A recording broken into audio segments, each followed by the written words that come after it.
केंद्र सरकार ਵੱਲੋਂ पास किए गए खेती बिलों के विरोध च दिल्ली का घिराव करके बैठे पंजाबियों समेत देश के ਲੱਖਾਂ किसान अपने बच्चों के भविख लिए हड्ड चीरमी ठंड नूं मात दिंदे होए संघर्ष लंबे समय तो लड़ रहे हैं।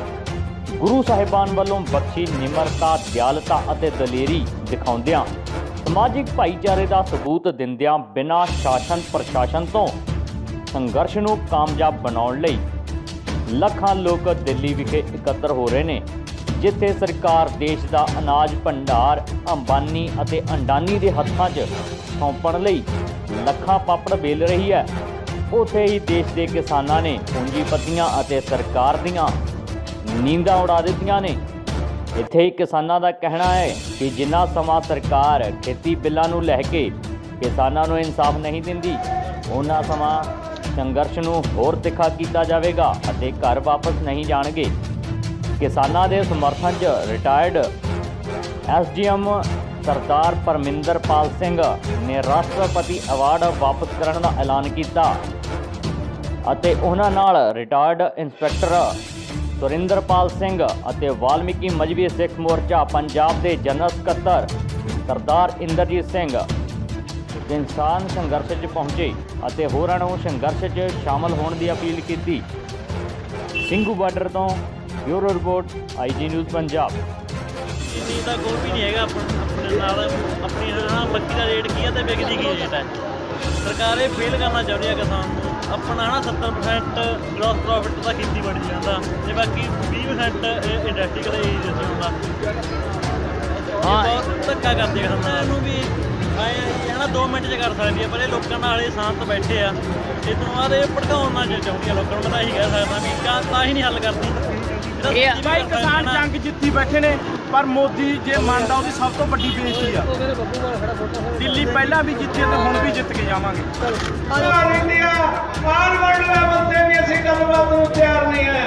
ਤੁਸੀਂ ਗੱਲਬਾਤ ਥਾਂ ਸਿਰ ਕਰੋਗੇ ਤਾਂ ਅਸੀਂ ਗੱਲਬਾਤ ਨੂੰ ਤਿਆਰ ਆ। ਸੋ ਦੋਸਤੋ ਆਪਾਂ ਪੈਦਾਵਾਰ ਨਾਲ ਜੁੜੇ ਲੋਕ ਆ, ਸਾਨੂੰ ਪਤਾ ਵੀ ਕਿਹੜੀ ਸਬਜ਼ੀ 2 ਮਹੀਨੇ ਚ ਹੁੰਦੀ ਆ, ਕਿਹੜੀ ਸਬਜ਼ੀ ਕਿਹੜੀ ਫਸਲ 6 ਮਹੀਨੇ ਚ ਹੁੰਦੀ ਆ, ਕਿਹੜੀ ਫਸਲ ਸਾਲ ਚ ਹੁੰਦੀ ਆ।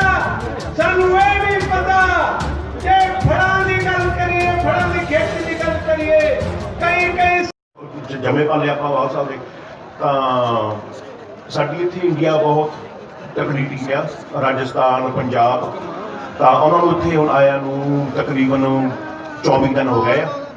ਤਾਂ ਉੱਥੇ UK ਦੇ ਵਿੱਚ ਆਪਾਂ ਨੂੰ ਲੱਗਾ ਵੀ ਜਿਹੜੀ ਸਾਡੀ ਟੀਮ ਉੱਥੇ ਪਹੁੰਚੀ ਹੈਗੀ ਆ ਸੇਵਾ ਕਰ ਰਹੇ ਆ ਸਾਡੇ ਕਿਸਾਨ ਵੀਰ ਭੈਣਾਂ ਦੀ ਤਾਂ ਬਜ਼ੁਰਗਾਂ ਦੀ, ਵੀ ਆਪਣੇ ਆਪ ਨੂੰ ਲੱਗਾ ਵੀ ਆਪਾਂ ਉੱਥੇ ਖੁਦ ਜਾ ਕੇ ਹੱਥਾਂ ਨਾਲ ਸੇਵਾ ਕਰੀ ਜਾ ਕੇ।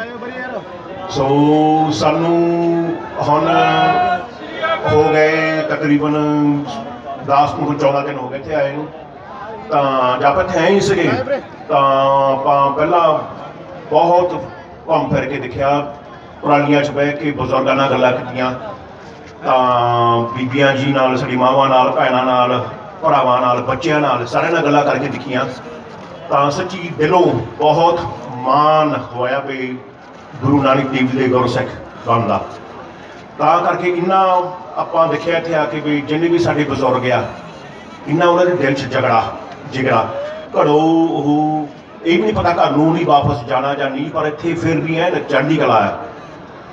ਸੋ ਆਪਾਂ ਬਸ ਇਹੀ ਸੁਨੇਹਾ ਲੈ ਕੇ ਆਏ ਇੱਥੇ ਇੰਗਲੈਂਡ ਤੋਂ ਵੀ ਜਿੰਨੇ ਵੀ ਸਾਡੇ ਇੱਥੇ ਕਿਸਾਨ ਭੈਣ ਭਰਾ ਬਜ਼ੁਰਗ ਬੱਚੇ ਆ ਵੀ ਤੁਸੀਂ ਸਾਰਿਆਂ ਨੂੰ ਚੜ੍ਹਦੀ ਕਲਾ 'ਚ ਰਹਿਣਾ।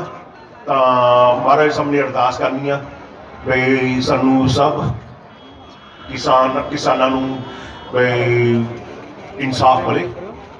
ਵੀ ਭਾਵੇਂ ਆਪਾਂ ਹੈਗੇ ਬਾਹਰਲੇ ਇੰਗਲੈਂਡ ਦੇ ਬੋਰਨ ਆ ਤਾਂ ਸਾਡੀ ਜੜ੍ਹਾਂ ਇੱਥੇ ਹੈ ਇੰਡੀਆ। ਸਾਡੀ ਜੜ੍ਹਾਂ ਸਾਡੇ ਬਾਬੇ ਜੀ ਹੁਣੀ ਇੱਥੋਂ ਗਏ ਸੀ 1950 ਦੇ ਵਿੱਚ, ਤਾਂ ਸਾਡੀ ਜੜ੍ਹਾਂ ਇੱਥੇ ਆ। ਸੋ ਸਾਨੂੰ ਆਪਣੇ ਆਪ ਨੂੰ ਬਹੁਤ ਫੀਲ ਹੁੰਦਾ, ਸਾਰੀ ਵਰਲਡ ਨੂੰ ਫੀਲ ਹੁੰਦਾ, ਆਪਣੇ ਅਮਰੀਕਾ ਕੈਨੇਡਾ ਤਾਂ ਇੰਗਲੈਂਡ ਤਾਂ ਹੋਰ ਵੀ ਬਾਕੀ ਸਾਰੇ ਯੂਰਪੀਅਨ ਕੰਟਰੀਆਂ ਨੂੰ। ਤਾਂ ਤੁਸੀਂ ਆਪਣੇ ਆਪ ਨੂੰ ਅਕੇਲੇ ਨਹੀਂ ਸਮਝਣਾ, ਸਾਰੀ ਦੁਨੀਆ ਤੁਹਾਡੇ ਨਾਲ ਆ, ਸਾਰੀ ਦੁਨੀਆ ਨੂੰ ਤੁਹਾਡੇ ਮਾਣ ਆ। ਸੋ ਸਾਰੇ ਜਣੇ ਪਲੀਜ਼ ਚੜ੍ਹਦੀ ਕਲਾ 'ਚ ਰਹਿਣਾ। ਤਾਂ ਜਿੰਨੇ ਵੀ ਸਾਡੇ ਨੌਜਵਾਨ ਆ ਹੱਥ ਜੋੜ ਕੇ ਬੇਨਤੀ ਆ ਵੀ ਤੁਸੀਂ ਨਸ਼ਾ ਤੋਂ ਦੂਰ ਹੋਵੋ ਤਾਂ ਬੂਟ ਦੇ ਨਾਲ ਲੱਗੋ ਜੀ। ਵਾਹਿਗੁਰੂ ਜੀ ਕਾ ਖਾਲਸਾ, ਵਾਹਿਗੁਰੂ ਜੀ ਕੀ ਫਤਿਹ। 1 ਮਹੀਨੇ ਤੋਂ ਬਹੁਤ ਹੀ ਸ਼ਿੱਦਤ, ਸੰਜੀਦਗੀ, ਸੁਚਾਰੂ ਢੰਗ ਦੇ ਨਾਲ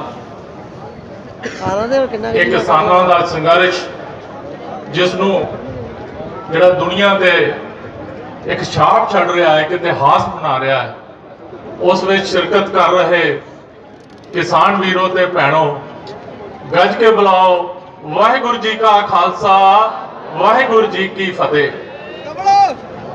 ਜਿੱਥੇ ਗੁਰਬਾਣੀ ਸਾਨੂੰ ਅਧਿਆਤਮਕ ਜੀਵਨ ਜੀਉਣ ਲਈ ਸੇਧਾਂ ਦਿੰਦੀ ਹੈ, ਸਿੱਖਿਆ ਦਿੰਦੀ ਹੈ, ਉੱਥੇ ਸਾਡੇ ਦੁਨਿਆਵੀ ਜੀਵਨ ਤੇ ਵੀ ਸਾਨੂੰ ਗੁਰਬਾਣੀ ਸੇਧਾਂ ਦਿੰਦੀ ਹੈ। ਮਹਾਰਾਜ ਜੀ ਨੇ ਬਾਣੀ 'ਚ ਲਿਖਿਆ ਹੈ, ਜੈਸੇ ਕਿਸਾਨ ਹੋਵੇ ਕਿਸਾਨੀ, ਕਾਚੀ ਪਾਕੀ ਬਾੜ ਪੁਰਾਣੀ। ਜਿਵੇਂ ਕਿਸਾਨ ਆਪਣੀ ਕੱਚੀ ਜਾਂ ਪੱਕੀ ਫਸਲ ਜਦੋਂ ਚਾਹੇ ਵੱਢ ਸਕਦਾ ਹੈ, ਉਸ ਤਰ੍ਹਾਂ ਹੀ ਜੋ ਜੰਮੇ ਸੋ ਜਾਣੋ ਮੂਆ, ਗੋਬਿੰਦ ਭਗਤ ਅਸਰਥ ਹੈ ਥੀਆ। ਕਿ ਜਿਸਨੇ ਜੋ ਜੰਮਿਆ ਹੈ ਉਹਨੇ ਮਰਨਾ ਵੀ ਹੈ। ਇਹੀ ਸਿਧਾਂਤ, ਇਹੀ ਨਿਯਮ ਨੂੰ ਜ਼ਿੰਦਗੀ ਵਿੱਚ ਢਾਲਦੇ ਹੋਏ ਅੱਜ ਤੁਸੀਂ ਜਦੋਂ ਤੋਂ ਇਹ 3 ਕਾਨੂੰਨ ਮੋਦੀ ਸਰਕਾਰ ਨੇ ਜਾਰੀ ਕੀਤੇ ਨੇ, ਤੁਸੀਂ ਇਸ ਸਿੰਘੂ ਬਾਰਡਰ ਤੇ ਪੂਰੇ ਹਿੰਦੁਸਤਾਨ ਦੇ ਕਿਸਾਨ ਤਲੀ ਤੇ ਸਿਰ ਰੱਖ ਕੇ ਇਸ ਨਿਯਮ ਨੂੰ ਅਪਣਾ ਕੇ ਅਡੋਲਤਾ ਮਨ ਦੇ ਨਾਲ ਤੁਸੀਂ ਇੱਥੇ ਹਾਜ਼ਰ ਹੋਏ ਹੋ। ਔਰ ਇਸ ਸੰਘਰਸ਼ ਵਿੱਚ ਇਹ ਯੋਧਿਆਂ ਨੂੰ, ਜਿਨ੍ਹਾਂ ਨੇ ਬੀੜਾ ਚੁੱਕਿਆ ਹੈ, ਜਿਹੜੀਆਂ ਇਸ ਕਿਸਾਨ ਜਥੇਬੰਦੀਆਂ ਨੇ, ਉਹਨਾਂ ਨੂੰ ਮੈਂ ਸਲੂਟ ਕਰਦਾ ਹਾਂ। ਇਸ ਵਧੀਆ ਢੰਗ ਦੇ ਨਾਲ, ਡਿਸਪਲਿਨ ਦੇ ਨਾਲ, ਜਿੱਥੇ ਅੱਜ ਪੰਜਾਬ ਦਾ ਨੌਜਵਾਨ ਨੂੰ ਇਹ ਤਾਨਾ ਮਾਰਿਆ ਜਾਂਦਾ ਸੀ ਕਿ ਇਹ ਨਸ਼ਿਆਂ ਵਿੱਚ ਪੀੜਤ ਹੈ, ਔਰ ਉਹਨਾਂ ਤੇ ਪਿਕਚਰਾਂ ਬਣ ਗਈਆਂ ਉੜਤਾ ਪੰਜਾਬ। ਉਹ ਅਸਲ ਨਹੀਂ ਹੈ, ਉਹ ਅਸਲੀਅਤ ਨਹੀਂ ਹੈ। ਉੜਤਾ ਪੰਜਾਬ ਇਹ ਹੈ ਜਿਹੜੇ ਤੁਸੀਂ ਉੱਡ ਕੇ ਸਾਰੇ ਪੰਜਾਬ ਤੋਂ ਇੱਥੇ ਬੈਠੇ ਹੋ, ਇਹ ਉੜਤਾ ਪੰਜਾਬ ਹੈ। ਲੰਘ ਜਾ ਸੀ ਪਰਲੇ ਪਾਸੇ। ਸਤਿ ਸ੍ਰੀ ਅਕਾਲ। ਮਹਾਰਾਜ ਨੇ ਕਿਹਾ ਕਿ ਦਿਨ ਤੇ ਸਰਪਰ ਓਪਸ ਰਾਤ, ਜੇ ਦਿਨ ਗਿਆ ਇਹ ਕਾਲੀ ਰਾਤ ਕਾਨੂੰਨਾਂ ਦੀ ਆਈ ਹੈ। ਇਹ ਮੋਦੀ ਸਰਕਾਰ ਨੇ ਜੇ ਸਾਡੇ ਕਿਸਾਨਾਂ ਦੇ ਜੀਵਨ ਵਿੱਚ ਹਨੇਰਾ ਲਿਆਂਦਾ ਇਹਨਾਂ ਕਾਨੂੰਨਾਂ ਨਾਲ, ਤਾਂ ਰਹਿਣ ਗਈ ਫਿਰ ਆਵੇ ਪ੍ਰਭਾਤ। ਉਹਨਾਂ ਨੂੰ ਇਹ ਪਤਾ ਹੈ, ਸਾਡੇ ਕਿਸਾਨਾਂ ਨੂੰ ਪਤਾ ਹੈ, ਉਸ ਗੁਰੂਆਂ ਦੀ ਬਾਣੀ ਦੀ ਸੇਧ ਲੈ ਕੇ ਚੱਲੇ ਹੋਏ ਨੇ। ਇਹਨਾਂ ਨੂੰ ਪਤਾ ਹੈ ਕਿਦਾਂ ਪ੍ਰਭਾਤ ਆਣੀ ਹੈ। ਅੱਜ ਸਾਰੇ ਕਿਸਾਨ ਵਾਸੀ ਇੱਥੇ ਤੁਸੀਂ ਇਕੱਠੇ ਹੋਏ ਹੋ, ਮਾਈਆਂ ਮੇਰੀਆਂ ਭੈਣਾਂ ਉਹ ਵੀ ਬੈਠੀਆਂ ਨੇ। ਗੁਰੂ ਮਹਾਰਾਜ ਨੇ ਮਾਈਆਂ ਨੂੰ ਵੀ ਸੰਦੇਸ਼ ਦਿੱਤਾ, ਮਨੁੱਖਤਾ ਨੂੰ ਸੰਦੇਸ਼ ਹੈ, ਵਖਰ ਰਾਖ ਮੋਈਏ, ਵਖਰ ਰਾਖ ਮੋਈਏ ਖੇਤ ਖਾਜਾ ਰਾਮ। ਕਿ ਤੂੰ ਆਪਣੀ ਫਸਲ ਨੂੰ ਬਚਾ, ਤੇਰੇ ਖੇਤ ਖਾਣ ਲਈ ਇਹ ਚੋਰ, ਇਹ ਠੱਗ ਇਹ ਆ ਗਏ ਨੇ। ਰੱਖੋ ਖੇਤ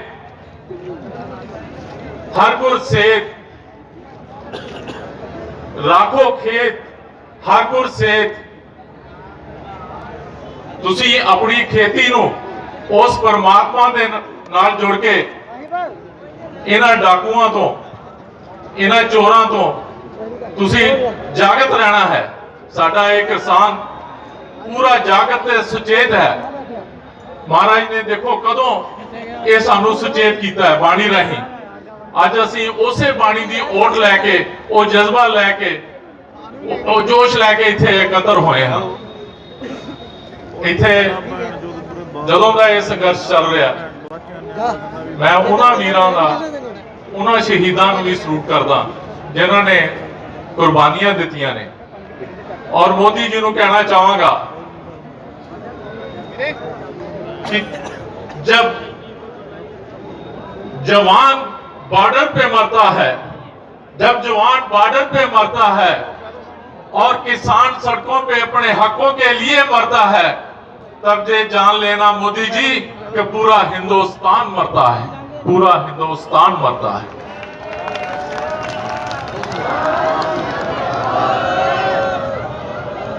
ਬਹੁਤਾ ਕੁਝ ਨਾ ਕਹਿੰਦਾ ਹੋਇਆ, ਬਹੁਤਾ ਸਮਾਂ ਨਾ ਲੈਂਦਾ ਹੋਇਆ, ਮੈਂ ਇਸ ਆਪਣਾ ਸਮਰਥਨ ਇਸ ਰੂਪ ਚ ਦੇ ਰਿਹਾ ਕਿ ਕਿਸਾਨਾਂ ਵੀਰਾਂ ਨਾਲ। ਮੈਂ ਇੱਕ ਹੋਰ ਵੀ ਗੱਲ ਤੁਹਾਡੇ ਨਾਲ ਸਾਂਝੀ ਕਰਨੀ ਹੈ, ਲੇਕਿਨ ਉਸ ਤੋਂ ਪਹਿਲਾਂ ਮੈਂ ਦੱਸਣਾ ਚਾਹਾਂਗਾ ਕਿ 1991 ਦੇ ਵਿੱਚ ਮੈਨੂੰ ਮਿਨਿਸਟਰੀ ਆਫ ਹੋਮ ਅਫੇਅਰਸ, ਮੇਰੇ ਕਈ ਹੋਰ ਸਾਥੀ ਵੀ ਨੇ, ਸਾਨੂੰ ਮੈਨੂੰ ਰਾਸ਼ਟਰਪਤੀ ਸਿਲਵਰ ਮੈਡਲ ਦਿੱਤਾ ਗਿਆ। ਉਹ ਮੈਂ ਲੈ ਕੇ ਵੀ ਆਇਆ। ਅੱਜ ਮੈਂ ਸਟੇਜ ਤੋਂ ਅਨਾਉਂਸ ਕਰ ਰਿਹਾ ਕਿ ਉਹਨੂੰ ਮੈਂ ਵਾਪਸ ਕਰ ਰਿਹਾ ਤੁਹਾਡੇ ਸਮਰਥਨ ਦੇ। ਔਰ ਆਪਣੇ ਬਾਕੀ ਵੀਰਾਂ ਨੂੰ ਵੀ ਮੈਂ ਕਹਾਂਗਾ ਕਿ ਜਿਨ੍ਹਾਂ ਕੋਲ ਹੋਰ ਵੀ ਇਹ ਮੈਡਲ ਹੈ, ਉਹ ਵੀ ਸਾਡਾ ਸਾਥ ਦੇਣ ਤਾਂ ਜੋ ਸਾਡੀ ਇਹ ਸਰਕਾਰ ਇਹ ਕਿਸਾਨਾਂ ਦੇ ਪ੍ਰਤੀ ਜਾਗੇ।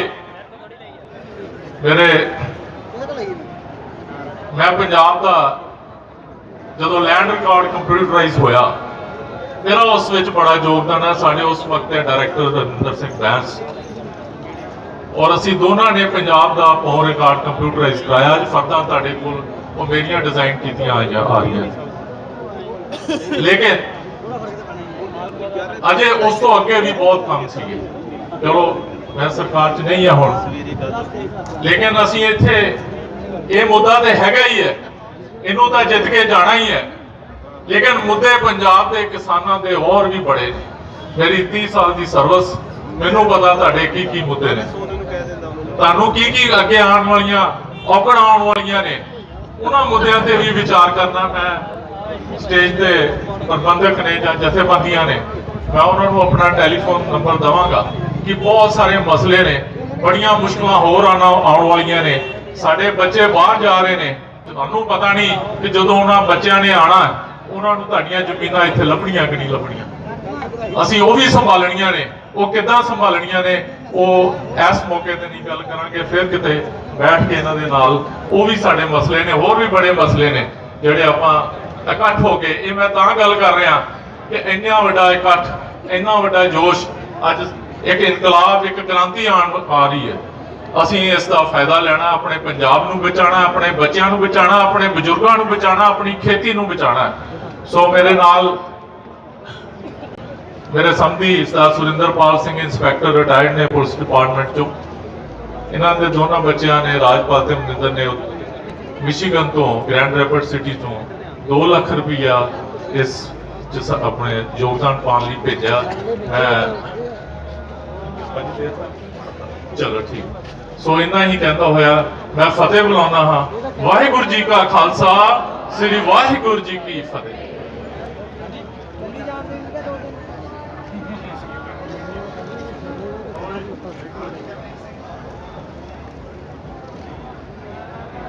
बोले सो निहाल।